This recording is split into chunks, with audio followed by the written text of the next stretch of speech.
If you're just passing through Nebraska, it's easy to be convinced that the state doesn't have a whole lot to offer. Maybe that's by design, to keep its best secrets from those who are unwilling to dig beneath the surface. But I always dig, and I guess that's just part of being a hunter. I'm always searching for the wild places that are hidden beyond the next curve in the road or over the next hill. I liken western Nebraska's Pine Ridge to the small stepbrother of South Dakota's Black Hills. Steep, rugged stretches of ponderosa pines bordering wide open prairies in prime cattle country. It's truly breathtaking. This area is rich with intriguing history. Along with an army of fellow deer hunters, we bunked at Fort Robinson State Park, where real soldiers spent a good deal of time back in the day. It's where Crazy Horse, the legendary Lakota Indian warrior, surrendered to the U.S. government after more than a decade of fighting to retain his people's solidarity during a time of violent American encroachment. Spending time along Pine Ridge, you'll routinely stumble upon fascinating pieces of the Old West. The Hunger is supported by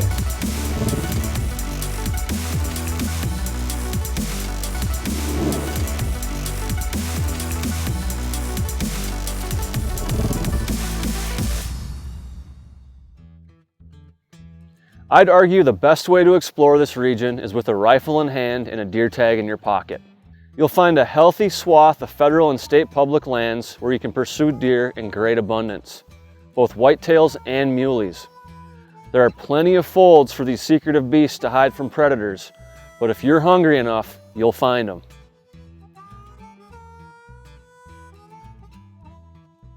Fortunately for me, I have a good friend in the area who has a handful of horses that are fit for hunting. When you can't access wilderness areas on a Yamaha, a four-legged friend is the next best thing.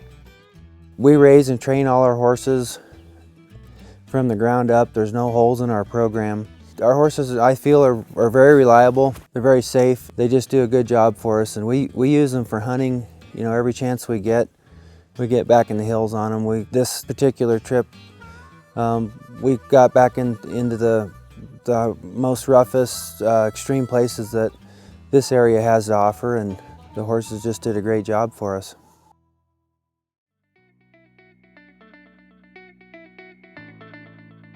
During the first morning of our hunt, it didn't take long to discover some promising deer activity. We spotted a nice whitetail buck leaving an ag field where he'd spent the night feeding. It's a buck. Yeah, nice buck. I'd shoot that buck. He was heading to his bedding area in the hills right at dawn. You could guess where we'd be at the same time the next day.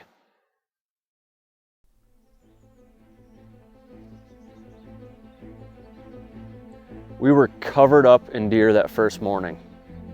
A steady stream of does and small bucks worked their way by us from downwind, and unfortunately they caught our scent.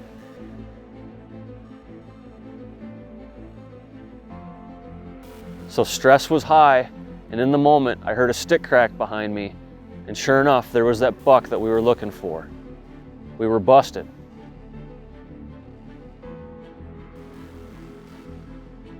Regardless, there was so much deer activity in this small area that I decided to stick it out for the entire morning. Not too far into the sit, I spotted movement from a few hundred yards away on the edge of an idle food plot. It was another nice buck with his nose to the ground, and he was coming our way.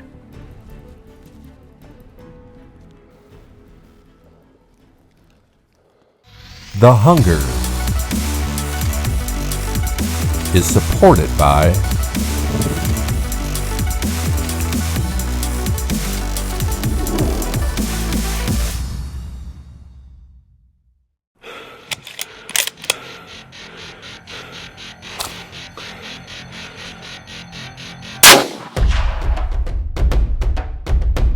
I feed my hunger with a Mossberg because it's built rugged and proudly American.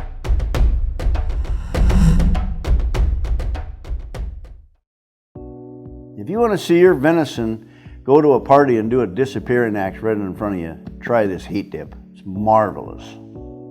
This recipe served as an appetizer. It's hot, spicy, and spunky.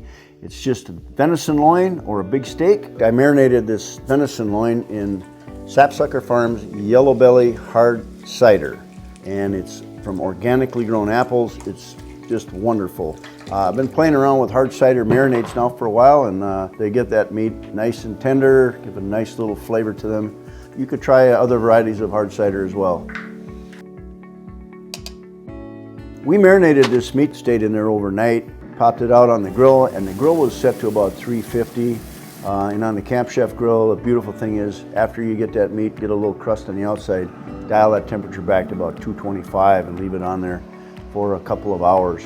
And that always depends on the thickness of the meat, and you can certainly use a meat probe temperature gauge on there to tell you exactly when it gets to about 150, and it'll come off at about medium rare. Nice.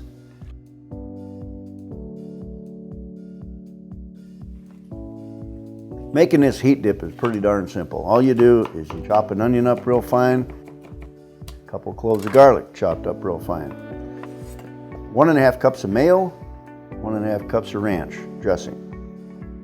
And then on top of that, you add a couple teaspoons of wasabi sauce and about the same amount, 2.5 teaspoons of horseradish. I like that real coarse ground, gnarly, hot horseradish. That's some good stuff. And then when that's all done, you fold it together with a spatula or a spoon, get it in the mix, put it in your cup, and then sprinkle about 4 teaspoons of dill weed over the top of it, just to add that nice little garden flavor, and it's just the best. And the last little thing I'd like to mention about this is, out of respect for that fine animal that you just put on the grill, it's awful nice to put it on something personal.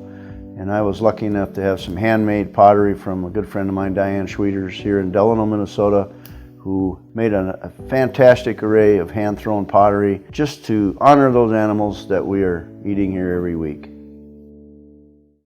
The Hunger is supported by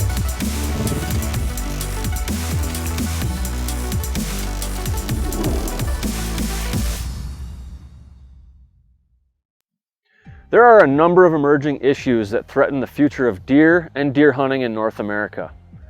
Even though deer, both whitetails and mule deer combined, are the most popular big game animals to hunt by a large stretch, less than 1% of deer hunters belong to an organization that stands to support this hunting heritage.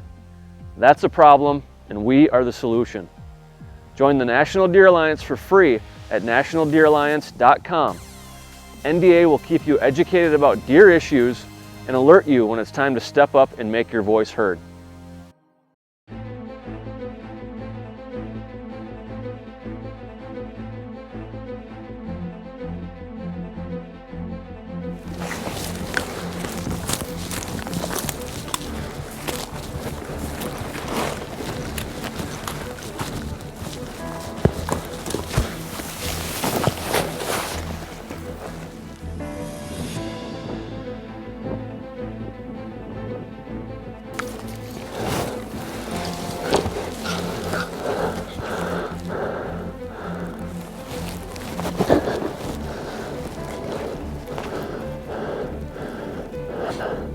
I'm not steady enough. We gotta move.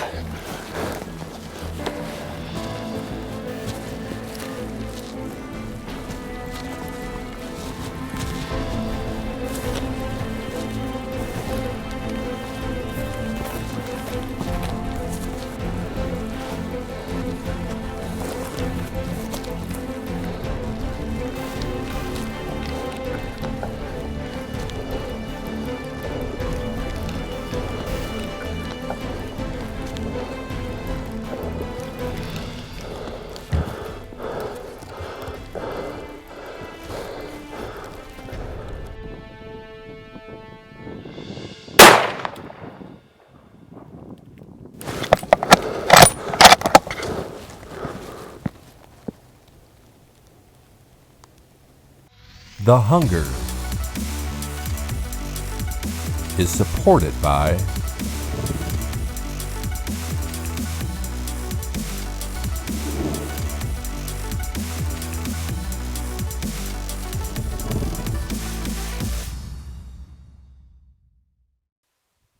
My Mossberg spoke quickly on Pine Ridge. It was almost too good to be true. It's rare that you can travel to new ground and fill a deer tag within the first few hours of a hunt, but I'll gladly take it.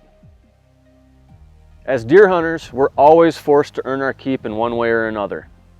That's why we so greatly appreciate when venison finally meets our knife.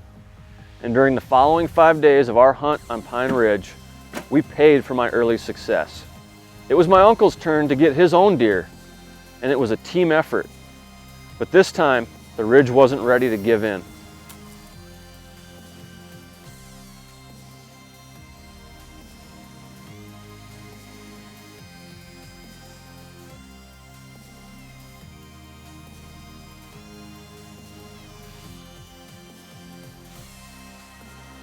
We rode into some remote stretches of virgin ground during this adventure that will always hold as trophies in our memories.